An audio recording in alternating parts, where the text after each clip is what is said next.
দলের কে কি বলল কারোর কথায় কোনো রকম উত্তর দেওয়ার দরকার নেই, সুব্রত বক্সী এমনটাই নাকি নির্দেশ দিয়েছেন অর্জুন সিংকে। গতকাল খোদ এই দাবি করেন তিনি, অথচ দলের নির্দেশে সোমনাথ শ্যামের নাম মুখে না আনলেও ফের সরব হলেন অর্জুন সিং।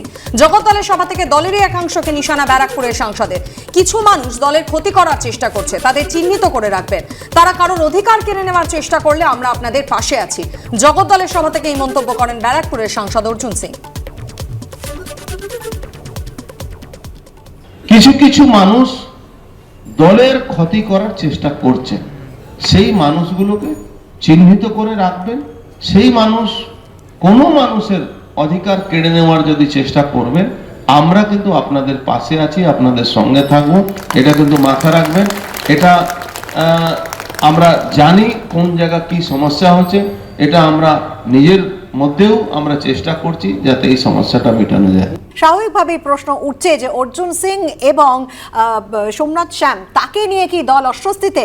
দলে যারা তৎকাল চুনোপুটি লোক আছে এদের কথায় উত্তর দেওয়ার দরকার নেই। সুব্রত বক্সী তাকে এই নির্দেশ দিয়েছেন বলে একদিকে দাবি করছেন অর্জুন সিং, যদিও এর পরও নাম না করে সোমনাথ শ্যামকে খোঁচা দিতে ছাড়ছেন না ব্যারাকপুরের সাংসদ। যদিও যোগাযোগ করা হলেও ফোন ধরেননি জগদ্দলের তৃণমূল বিধায়ক।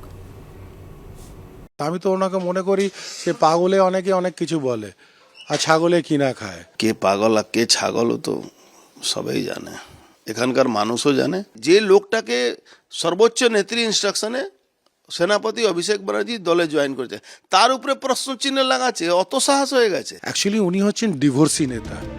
একই দলের দুই সৈনিক, কিন্তু বিজেপি ছেড়ে তৃণমূলে ফেরা ব্যারাকপুরের সাংসদ অর্জুন সিং ও জগদ্দলের তৃণমূল বিধায়ক সোমনাথ শ্যামের সংঘাত সম্প্রতি সপ্তমে পৌঁছেছে।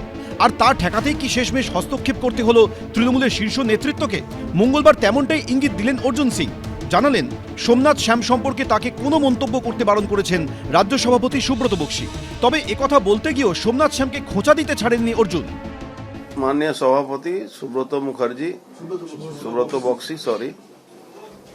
সুব্রত বক্সী মহাশয়, যিনি সাংসদও আছেন, সভাপতি আছেন জন্মলগ্ন থেকে, তিনি আমাকে বলেছেন অস্পষ্ট কি এই ধরনের যারা তৎকাল চুনোপুটি লোক আছে এদের কথা উত্তর দেওয়ার দরকার নেই। কি আমাকে উনি অস্পষ্ট, সুব্রত বক্সী মহাশয় অস্পষ্ট নির্দেশ দিয়েছে কি দল এইসব লোকের যে দলের শৃঙ্খলা ভঙ্গ করছে তাদের ব্যাপারে দল এদের সঙ্গে বুঝবে, তোমার এদের কোনো উত্তর দেওয়া দরকার নেই।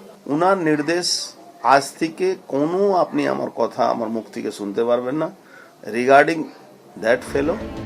শীর্ষ নেতৃত্বের নির্দেশে কি শ্যামের সঙ্গে যুদ্ধে আপাতত গান্ডিপ তুলে রাখবেন অর্জুন? তা এখনই নিশ্চিতভাবে বলা যাচ্ছে না, কারণ নাম না নিয়েও জগদ্দলের তৃণমূল বিধায়ক সম্পর্কে এদিনের সাংবাদিক বৈঠকে নানা মন্তব্য করেছেন ব্যারাকপুরের সাংসদ। লোকসভা ভোটে এদের কাজকর্ম নিয়ে এদের বিরুদ্ধেই লোক আমাদের ভোট দিয়ে দেবে। বিধায়ক হবেন আর যদি আপনি নর্দমা পড়ে থাকেন সবসময়, তা আপনাকে লোক সমর্থন করবে। অর্জুন সিং এর এদিনের মন্তব্য নিয়ে প্রতিক্রিয়ার জন্য বারবার যোগাযোগের চেষ্টা করা হলো, সোমনাথ শ্যাম ফোন ধরেননি। এই প্রেক্ষাপটে বিভিন্ন মহলে প্রশ্ন উঠছে, শুধুমাত্র অর্জুন সিংকেই কি মন্তব্য থেকে বিরত থাকতে বলা হয়েছে? সুব্রত বক্সী আমাদের সভাপতি, রাজ্যের আমাদের নেতা, তিনি যা বলছেন সেটা সবাই মানতে বাধ্য।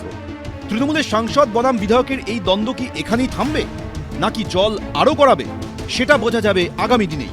সমীরণ পাল, দীপক ঘোষ ও উজ্জ্বল মুখোপাধ্যায়, এবিপি আনন্দ।